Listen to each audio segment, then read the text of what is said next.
watching reruns of Little House on the Prairie. Y'all remember that show? It was one of my mother's favorite shows. I've been feeling very nostalgic as of late. Very. I remember Charlie's Angels more. Like I binge watching the reruns of that, and I'm remembering certain episodes. Like they're popping into the brain, the parts of my brain that they've been saved in. I was in preschool. I remember in kindergarten when I don't know if it was reruns or not, but I remember watching those shows. My brother, who's older than me, had Farrah Fawcett, that famous poster of Farrah Fawcett. I think she had on a red bathing suit, the iconic hair. Back in the 70s and 80s, when we were kids, and we thought life was good. Life wasn't good. Our parents were going through hell, but we were going through hell, but we were kids. We didn't know anything different. We thought that was just life. I remember one of the reasons why my older brother, who's as dark as my chair, loves white women. He's attracted to, I hope he never sees this. Well, he knows I know how he feels about it. He's one of those black men that have dated white women his whole life. That's his preference. He would say, that's not true. I love the black queen. No, you don't. You know, when he takes pictures, most of his pictures look like that dude in the movie Get Out. I don't know. There's this stare. I call it, what did I used to call it? What's that? The Stockholm Syndrome stare. It's the Stockholm Syndrome stare, SSS. And when you see a black man, white people have it, but it's their natural look. Not all white people, but I'm saying white people, they have this, like when they take pictures, they all have this, like there's nothing behind the eyes. And when you see a black man take a picture and he has that nothing behind the eyes look, I call it the SSS, Stockholm Syndrome stare. But anyway, I'm getting off subject. I didn't come here to talk about Stockholm Syndrome. So I'm watching reruns of Little House on the Prairie. I can't show you or let you hear it because then I'll get copyright strike. But I don't remember any of these episodes. I remember Little House on the Prairie because my mother would watch that, and there was another show called The Waltons. I think they came on back to back. There's certain shows that I remember as, I don't know if I was 3 or 4. Because I know I was not in yet. It was before kindergarten. But I used to go to this daycare on this hill in the Bronx, and my mother put me these we didn't have money, so she put these wooden shoes on me. They were Dutch shoes. I wonder if my sister has them, because my sister got my mom's stuff after she passed. It's like memories, fragmented, but they're memories. I remember thinking, okay, so there's me and my brother. My brother's older than me. I remember thinking, as my brother was looking at white girls and thinking, wow, they're so much better than black girls. Look at the hair. You know, we went to, my mother somehow, I think she got scholarships, and she got us in Catholic school. We started out as Catholic school kids. We went into good daycares. My mother somehow always managed. We got Section 8. She didn't get house in a bad neighborhood. Well, she tried to get the best neighborhood. Some neighborhoods turn out not to be the best neighborhood, like Southside Jamaica, Queens. But my mother, although she was very poor, she didn't come from poverty. When she was in Jamaica, she was a debutante, literally. And but anyway, she came and she met my father's. The rest. You can ruin your, ladies, women, and this goes for any race, any color. You can ruin your life picking the wrong man. And yes, it goes for men too. You get the wrong woman, it's a wrap. Child support and harassment for the rest of your life. Picking the wrong person can make or break you. That's why I chose to stay alone. I'm just venting this morning, bear with me.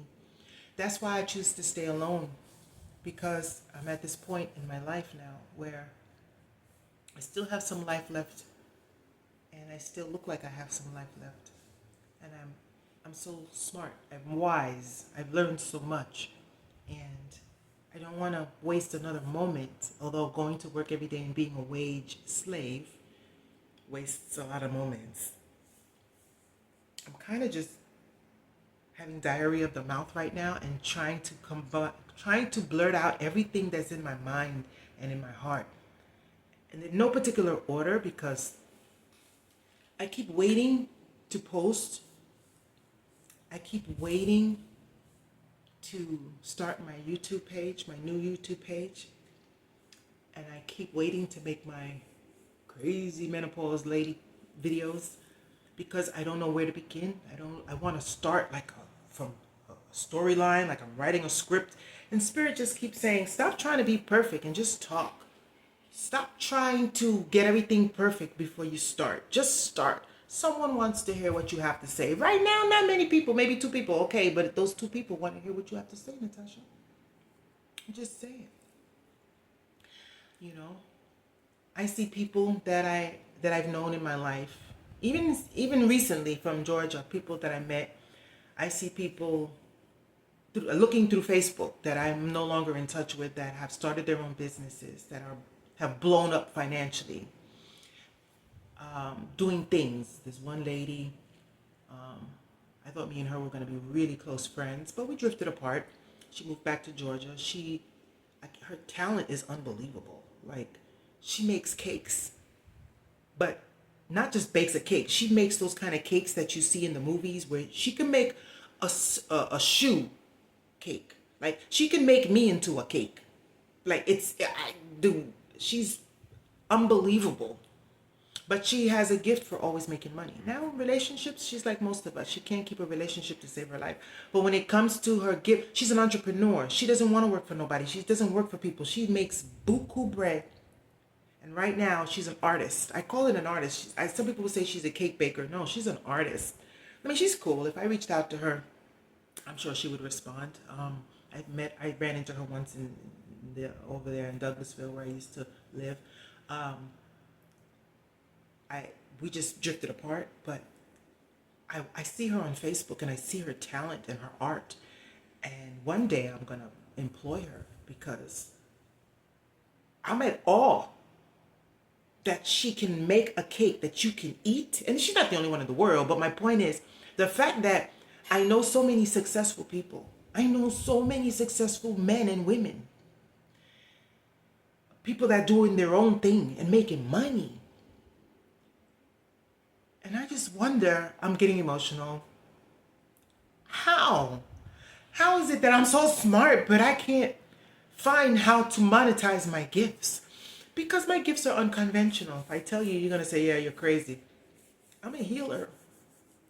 If I told you the amount of things that I've been diagnosed with, and I'm sitting here today, I know, and I want to talk about it because I'm afraid if I talk about it, the devil is going to hear me and kill me. I know that sounds crazy. I'm a healer. But that's unconventional. My mother used to say, you're a late bloomer. And my mother was a Christian, and she believed in all the Christian stuff. But titles aside, my mother said to me, you are so gifted. You have no idea what God wants you to do and has in store for you. But because you're so turned off of the word God and the word Jesus and the word, because you see people that are evil that use those words. She told me, she said, but boy, my mother, before she passed, she told me, she said, you're so special. And I don't know how to prove that I'm special. I don't know how to prove it to myself or the world. Ever since I started going through peri and menopause, it's like my heart has busted open. I become like this mega empath, and I hate it because I feel everything. I can see through people. I can see the future. I can tell you, I can look at you and your husband, and I can tell you whether or not he's cheating. I swear to you, that's a gift. How do I make that into money? Don't you have to go to school to become a detective? Like, I can see things. I've told people things about their relationships. Some people didn't take it too well, but I've told people things in the past. It turned out to be right. I can read the handwriting on the wall like nobody, which is another reason why I stay single, because I can meet a man and he can have all the boxes checked and seem perfect. I'm not perfect, but I'm saying perfect in the sense that, oh gosh, he has the car, the money, the career, the looks, everything, and he wants to talk to me. He wants to date me. But then I'll see something else in him. And again, I'm not perfect, don't get me wrong, but I will see something and it will make me say, Spirit will say, no, back away. And he'll be like, why? I like you, Natasha. I want to get to know you. I understand your circumstances. I understand your life. I understand, I like you. I want to get to know you. And some of it is fear. Some of it is trauma. And some of it is Spirit saying, no. Okay, I need to regroup. I'm talking and my chest is hurting. My heart is heavy because it's hard to explain, but Spirit is telling me to just start talking, because there are some people, not a lot of people, and I don't think, but there are some people out there that I need to connect with, that will hear me and say, oh my God, we are the same. I want to find my tribe. And Spirit is telling me to open myself up. Even though most of the people that watch my videos from now on are going to say, that bitch is crazy. And they're going to ridicule, criticize me, whatever.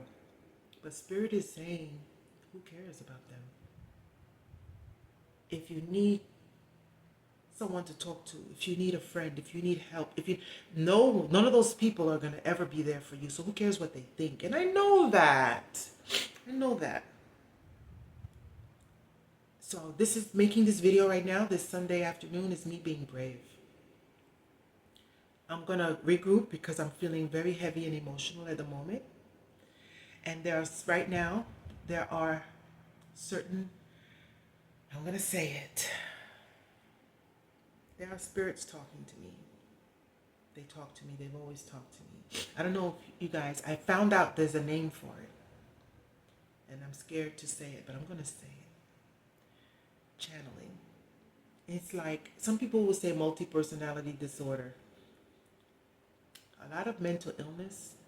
I'm jumping a little bit off the subject, but I'm trying to cover a lot of ground. A lot of mental illness is spiritually based. I'm going to leave it at that. I'm going to come back because Sunday afternoon, I said today, I'm going to start. I'm going to start today. And so this is what this video is about. I'm going to post this to YouTube and I'm going to post it to my Facebook. And I know people are going to say, Cuckoo Bird is back. I don't care. It's also like therapy for me because I'm holding so much. I'm holding a lot. I'm holding so much. Holding so much trauma. I'm holding not just trauma though, I'm holding so much. And Spirit is literally, as I'm talking to you, saying, it's okay, baby girl. It's time to be you. It's time to be authentic. It's time to express your gifts publicly. And that's what I'm going to do.